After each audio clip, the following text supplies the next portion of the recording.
Welcome to my educational channel విద్యా ఉద్యోగ సమాచారానికి స్వాగతం. Daily GK and current affairs video సిరీస్కి స్వాగతం. ఈరోజు 211 వీడియో మీ ముందుంది. 210 ఇప్పటికే కంప్లీట్ చేసినాం.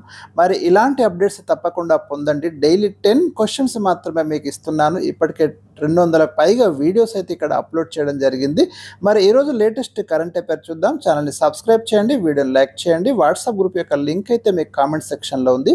క్వశ్చన్ నెంబర్ 1, 2025 మే 6న భారత్ ఏ దేశంతో స్వేచ్ఛ వాణిజ్య ఒప్పందం కుదుర్చుకుంది? మనం దీన్ని ఏమంటామంటే ఫ్రీ ట్రేడ్ అగ్రిమెంట్ అంటామండి. గుర్తుంచుకోండి, ఎప్పుడైనా కానివ్వండి రెండు దేశాల మధ్య ఫ్రీ ట్రేడ్ అగ్రిమెంట్ కుదిరింది అంటే ట్యాక్సెస్ విషయంలో, సుంకాల విషయంలో రిలాక్సేషన్ ఉంటుంది. రెండు దేశాలు కూడా లబ్ధి పొందుతాయి. మరి తక్కువ సుంకాలతోనే ఇక్కడ ఎక్స్పోర్ట్సింగ్, ఇంపోర్ట్స్ అనేవి జరుగుతాయి, గమనించండి. సో అలాంటి ఒక అగ్రిమెంట్ రీసెంట్గా భారతదేశం ఏ దేశంతో కుదుర్చుకుంది? 4 ఆప్షన్స్ మీ ముందున్నాయి. United Kingdom, United states of America, Australia, United Arab Emirates. Right ఆన్సర్ని అయితే మీరు ఎక్స్పెక్ట్ చేయండి. రైట్ ఆన్సర్ అయితే మీరు గుర్తుకు తెచ్చుకోండి. ఇక్కడ కరెక్ట్ ఆన్సర్ వచ్చేసి రీసెంట్గా ఇండియా యునైటెడ్ కింగ్డమ్, ఏదైతే మనకు Great Britain, Northern Ireland, England, Wales, Scotland ఇవన్నీ కలిస్తేనే మనకు యునైటెడ్ కింగ్డమ్ అండి. సో ఈ యునైటెడ్ కింగ్డమ్తో ఇండియా ఒక ఫ్రీ ట్రేడ్ అగ్రిమెంట్ అయితే కుదుర్చుకుంది. సో దీనివల్ల రెండు దేశాలకు కూడా ఎగుమతులు దిగుమతుల విషయంలో ఒక లబ్ధి అనేది జరగనుంది. డబుల్ కాంట్రిబ్యూషన్ కన్వర్జేషన్ ఒప్పందం కూడా ఇక్కడ కుదిరింది. క్వశ్చన్ నెంబర్ 2, 2025 మే 7న దేశవ్యాప్తంగా 244 జిల్లాలలో ఏ పేరుతో యుద్ధ సన్నద్ధతకు సంబంధించిన మాక్ డ్రిల్ నిర్వహించారు? రీసెంట్గా మనకు పాకిస్తాన్ ఇండియాకి మధ్య నెలకొన్న ఒక వార్ సిచ్యువేషన్ టైంలో ఇండియన్ గవర్నమెంట్ మే 7వ తేదీన, ఈ డేట్ కూడా గుర్తుంచుకోండి, ఎన్ని జిల్లాలు కూడా గుర్తుంచుకోండి, 244 జిల్లాల్లో పౌరులను సన్నద్ధం చేయడానికి ఒక మాక్ డ్రిల్ కండక్ట్ చేసింది. దాన్ని ఏ పేరుతో కండక్ట్ చేసింది ఇక్కడ ప్రశ్న. ఇక్కడ 4 ఆప్షన్స్ ఉన్నాయి. మహా అభ్యాస్, ఆపరేషన్ అభ్యాస్, యుద్ధ్ అభ్యాస్, ఆపరేషన్ సింధూర్. ఇక్కడ స్టూడెంట్ కన్ఫ్యూజన్లో పడేలాగా ఈ ఆప్షన్స్ అయితే ఉన్నాయి, మీరు గమనించండి. రేపు ఎగ్జామినేషన్స్లో కూడా ఇలాగే ఆప్షన్స్ ఉంటాయి. సో ఇక్కడ రైట్ ఆన్సర్ అయితే మీరు ఊహించండి. చాలామంది తప్పుగా ఆన్సర్ చేసే అవకాశాలు ఎక్కువ శాతం ఉంటాయి ఇలాంటి ప్రశ్నలలో. ఇక్కడ రైట్ ఆన్సర్ వచ్చేసి మనకు ఆపరేషన్ అభ్యాస్ పేరుతోటి మాక్ డ్రిల్ కండక్ట్ చేసింది ఇండియన్ గవర్నమెంట్ 244 డిస్టిక్లో ఇండియా వైడ్. క్వశ్చన్ నెంబర్, ఇంకా కొంత ఇన్ఫర్మేషన్ ఇక్కడ. ఇలాంటి మాక్ డ్రిల్స్ గతంలో మనకు ఎప్పుడు జరిగాయి? 1962లో ఇండియాకి చైనాకి యుద్ధం జరిగినప్పుడు, 1965 ఇండియాకి Pakistan war, 1971 India Pakistan war. ఈ టైంలో కూడా ఇలాంటి మాక్ డ్రిల్స్ కండక్ట్ చేయడం అనేది జరిగింది. క్వశ్చన్ నెంబర్ 3, అమెరికాలో ఎలాన్ మస్క్కి చెందిన స్పేస్ ఎక్స్ ఉన్న ప్రాంతాన్ని ఇటీవల ఏ నగరంగా ప్రకటించారు? డైరెక్ట్ ఆన్సర్ ఇచ్చాను ఇక్కడ.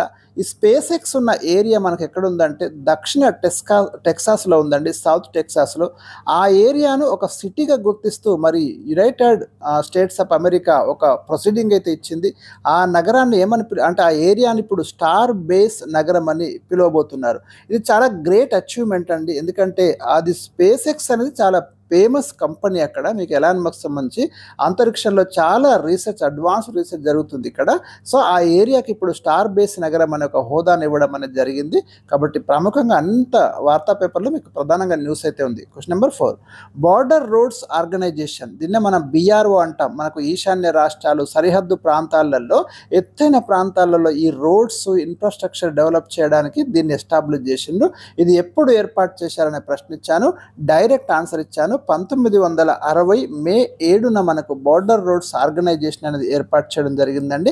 మీకు చాలా ఎత్తైన ప్రాంతాలలో హైవేలు నిర్మించడము, రహదారులు నిర్మించడము, బ్రిడ్జిలు నిర్మించడము, టన్నెల్స్ నిర్మించడము అనేది ఇది చూసుకుంటుంది. ఎందుకంటే మన సైనికులకు ఉపయోగపడేలాగా ఈ ఇన్ఫ్రాస్ట్రక్చర్ డెవలప్ చేస్తుంది BRO.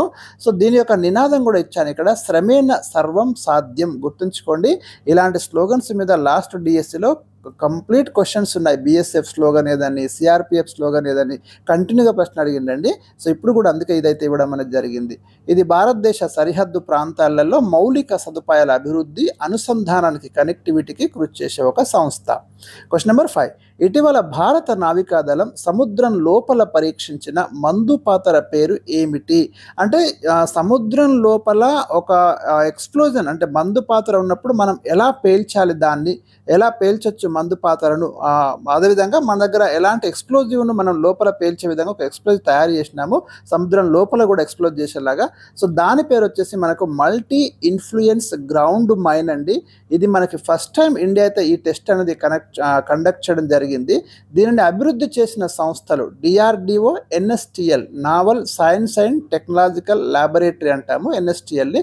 సో, ఇవైతే మనకు ఈ మల్టీ ఇన్‌ఫ్లూయెన్స్ గ్రౌండ్ మైన్‌ని మరి రూపొందించడం జరిగింది. దాని టెస్ట్ కూడా పర్ఫెక్ట్‌గా చేసినాం మనం. క్వెషన్ నెంబర్ 6 106వ రాజ్యాంగ సవరణ చట్టం 2023 దేనికి సంబంధించింది? చట్టసభలలో మహిళలకు 33% రిజర్వేషన్ కల్పించడానికి ఉద్దేశించినటువంటి సవరణ అండి. ఇది గుర్తుంచుకోండి, very important. Question number 7 POK రాజధాని ఏది? POK రాజధాని ముజఫరాబాద్ అండి. POKను పాకిస్తాన్ అయితే ఆజాద్ కాశ్మీర్ అంటుంది, మనం POK అంటున్నాం. ఎందుకంటే మనకు ఈ కశ్మీర్ ఏరియాలో ఉన్న కొంత ప్రాంతాన్ని 1947లోనే పాకిస్తాన్ మరి ఆక్యుపై చేసుకోవడం జరిగింది. మరి దాన్ని ఏమంటున్నామంటే మనం పాక్ ఆక్యుపైడ్ కాశ్మీర్ అంటున్నాము. రీసెంట్గా మీకు చాలాసార్లు న్యూస్లో వరుసగా వస్తుందండి. ఈ పాక్ ఆక్యుపైడ్ కాశ్మీర్ రీజియన్లోనే మనకు టెర్రరిస్ట్ స్థావరాలను ఏర్పరిచి భారతదేశంలోకి ఉగ్రవాదులను పంపిస్తుంది అని భారత ఆర్మీ గుర్తించి ఇక్కడ అనేక సార్లు మరి సర్జికల్ స్ట్రైక్స్ అయితే కండక్ట్ చేయడం అనేది జరిగింది. రీసెంట్గా కూడా కండక్ట్ చేసినాం. సో, దాని యొక్క క్యాపిటల్ వచ్చేసి ముజఫరాబాద్. క్వశ్చన్ నెంబర్ 8 ఉగ్రవాదుల స్థావరాలను అంతం చేయడానికి ఆపరేషన్ సింధూర్లో భాగంగా పాకిస్తాన్ ఆక్రమిత కాశ్మీర్లోని ఏ ప్రాంతాలపై భారత ఆర్మీ దాడి చేసింది? రీసెంట్గా మనకు మొత్తం 9 ప్లేసెస్లో అటాక్ జరిగింది. అందులో POKలో వచ్చేసి మనకి ముజఫరాబాద్, కోట్లీ, బర్నాలా ఈ 3 సిటీస్లో ఉన్న 4 ప్లేసెస్ మీద అటాక్ చేశారు. అదే పాకిస్తాన్లో వచ్చేసి మనకి బహవల్పూర్, సియాల్కోట్, సర్జాల్, మురీద్కే ప్రాంతాలలో అటాక్ చేయడం జరిగింది. ఎస్పెషల్లీ మనకు ఆపరేషన్ సింధూర్ దాంట్లో భాగంగా ఏ ప్రాంతాల మీద అటాక్ జరిగిందనే ప్రశ్న మనం భవిష్యత్తులో ఎక్స్పెక్ట్ చేయొచ్చు, గుర్తుంచుకోండి. క్వశ్చన్ నెంబర్ 9 ఉగ్రవాద సంస్థ జైషే మహమ్మద్ ప్రధాన చీఫ్ ఎవరు? రీసెంట్గా మనకి వార్తల్లోకి వచ్చింది. మౌలానా మసూద్ అజార్ 2019లో ఐక్యరాజ్య సమితి ఇతనిని అంతర్జాతీయ ఉగ్రవాదిగా ప్రకటించింది. ఆపరేషన్ సింధూర్లో భాగంగా బహవల్పూర్లో గల జైషే మహమ్మద్ ప్రధాన కార్యాలయాన్ని భారత ఆర్మీ ఇటీవల ధ్వంసం చేసింది. క్వశ్చన్ నెంబర్ 10 లాస్ట్ క్వశ్చన్ అంతర్జాతీయ రెడ్ క్రాస్ దినోత్సవం ఏ తేదీన జరుపుకుంటారు? వెరీ ఇంపార్టెంట్ అండి. మే 8న అంతర్జాతీయ రెడ్ క్రాస్ దినోత్సవాన్ని జరుపుకుంటున్నారు. International Red Cross and Red Crescent Movement. దీని స్థాపకుడు వచ్చేసి మనకు జీన్ హెన్రీ డ్యునాంట్ అండి. 1863లో మనకు international committee of the red cross అనేది ఏర్పాటు చేయడం జరిగింది. మీకు యుద్ధాలలో గాయపడిన వారికి, క్షతగాత్రులకు చాలా హెల్ప్ఫుల్గా ఈ ఆర్గనైజేషన్ అయితే పనిచేస్తుంది red cross. A memory of Solferino అనే ఒక పుస్తకం రాస్తాడు డ్యునాంట్. దాంట్లో దీని గురించిన ప్రస్తావన వస్తుంది. తర్వాత ఈ ఆర్గనైజేషన్ అయితే ఏర్పాటు చేయడం జరిగింది. దీని యొక్క హెడ్ క్వార్టర్ వచ్చేసి మనకు రెడ్ క్రాస్ ది జెనీవాలో ఉందండి. స్విట్జర్లాండ్లోని జెనీవా నగరంలో ఉంది. ఫస్ట్ టైం మీకు పీస్ నోబెల్ ప్రైజ్ 1901లో ఇచ్చినప్పుడు ఇద్దరికి ఇచ్చారు. దాంట్లో హెన్రీ డ్యునాంట్ కూడా మరి ఈ సంస్థను ఎస్టాబ్లిష్ చేసి కృషి చేసినందుకు ఈయనకు కూడా నోబెల్ పీస్ ప్రైజ్ అనేది 1901లో ఇవ్వడం అనేది కూడా జరిగింది. ఫస్ట్ నోబెల్ ప్రైజ్ తీసుకున్న వాళ్ళలో ఇతను కూడా ఒకడు, గుర్తుంచుకోండి.